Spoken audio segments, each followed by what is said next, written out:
أعوذ بالله من الشيطان الرجيم. بسم الله الرحمن الرحيم.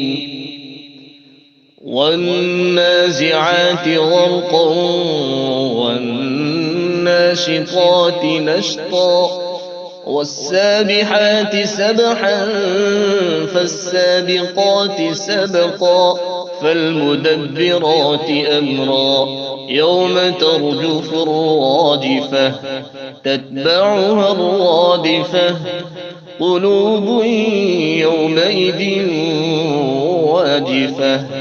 أبصارها خاشعة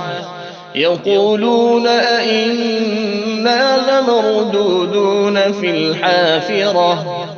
أئذا كنا عظاما نخرة قالوا تلك إذا كرة خاسرة فإنما هي زجرة واحدة فإذا هم بالساهرة هل أتاك حديث موسى إذ ناداه ربه بالوادي المقدس طوى اذهب إلى فرعون إنه طغى فقل هل لك إلى أن تزكى وأهديك إلى ربك فتخشى فأراه الآية الكبرى فكذب وعصى ثم أدبر يسعى فحشر فنادى فقال أنا ربكم الأعلى فأخذه الله نكال الآخرة والأولى إن في ذلك لعبرة لمن يخشى أأنتم أشد خلقا أم السماء بناها رفع سمكها فسواها وأغطش ليلها وأخرج ضحاها والأرض بعد ذلك دحاها أخرج منها ماءها ومرعاها والجبال أرساها متاعا لكم ولأنعامكم فإذا جاءت الطامة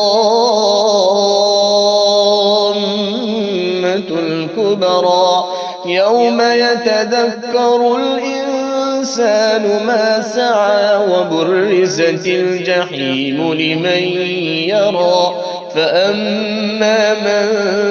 طغى وآثر الحياة الدنيا فإن الجحيم هي المأوى وأما من خاف مقام ربه ونهى النفس عن الهوى فإن الجنة هي المأوى يسألونك عن الساعة أيان مرساها فيما أنت من ذكراها إلى ربك منتهاها إنما أنت منذر من يخشاها كأنهم يوم يرونها لم يلبثوا إلا عشية أو ضحاها.